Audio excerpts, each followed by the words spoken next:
Hi, welcome to our channel. Social మీడియాలో ఒక పోస్టులు చూస్తున్నాం. దగారెడ్డి మోసం, రేవంత్ రెడ్డి అప్పుడే మరో మోసానికి తెరదీస్తున్నాడు, ఉచిత బస్సు అటకెక్కిందా అంటూ సోషల్ మీడియాలో పోస్టులు ట్రోలింగ్ జరుగుతుంది. అయితే వాస్తవం ఏంటో ఒకసారి మనం విశ్లేషించుకుందాం. రేపు ఫిబ్రవరిలో జరగబోయే మేడారం జాతర విషయం మనకు తెలిసిందే. మేడారం జాతర అంటే ఈ దక్షిణాసియాలోనే అత్యంత జన సమూహాన్ని కలిగినటువంటి జాతర కూడా రికార్డెక్కింది. అట్లాంటి ఊరు వాడ పిల్ల పెతుకు జంతువు గొడ్డుతో సహా మన తెలంగాణ ప్రాంతం అత్యంత ప్రతిష్టాత్మకంగా జరుపుకునేటువంటి ఈ సమ్మక్క సారక జాతరకు అందరూ వెళ్ళి మొక్కు చెల్లించుకొని బంగారం చెల్లించుకొని వచ్చి అమ్మ దయని అమ్మాయి కటాక్షణ పొందాలని చూస్తుంటారు. యావత్తు తెలంగాణే కాదు, మన చుట్టూ ఉన్నటువంటి మహారాష్ట్ర, కర్ణాటక, కేరళ నుంచి దేశవ్యాప్తంగా ఎంతోమంది వస్తారు. అత్యంత పెద్దదైన గిరిజన జాతర సమ్మక్క సారక్క జాతర. తెలంగాణ ఆవిర్భావం తర్వాత ఇంకా ప్రతిష్టాత్మకంగా చేపడుతున్నటువంటి ఈ జాతరకు అయితే అనూహ్యంగా లక్షలాది మంది వస్తారు. దానికి ప్రత్యేకంగా బస్సులు కూడా నడపడం జరుగుతుంది తెలంగాణ ప్రభుత్వం. ఇప్పుడు రేవంత్ రెడ్డి కాంగ్రెస్ ప్రభుత్వం వచ్చిన తర్వాత ఉచిత ప్రయాణం మహిళలకు అనే పథకం ఉన్న విషయం మనందరూ తెలిసింది.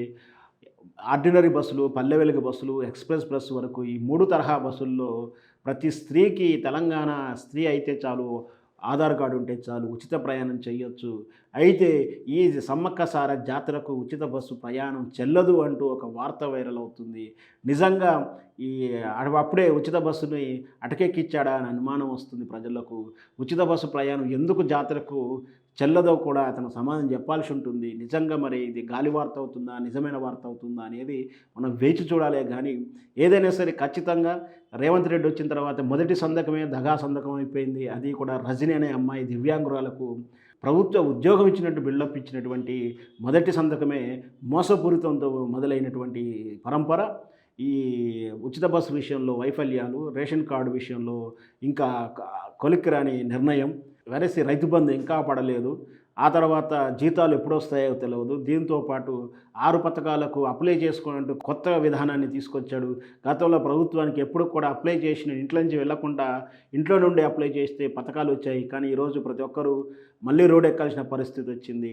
దానికి బ్రోకర్లు, ఏజెంట్లు తయారయ్యారు. కాంగ్రెస్ కార్యకర్తలే బ్రోకర్లుగా, ఏజెంట్లుగా, పైరవకారులుగా అవతారం ఎత్తి ప్రజాపాలన శిబిరం దగ్గర వాళ్ళ హడావుడి ఏంటో, వాళ్ళ డామినేషన్ ఏంటో మనం చూస్తూనే ఉన్నాం. వార్తలు అందుతూనే ఉన్నాయి.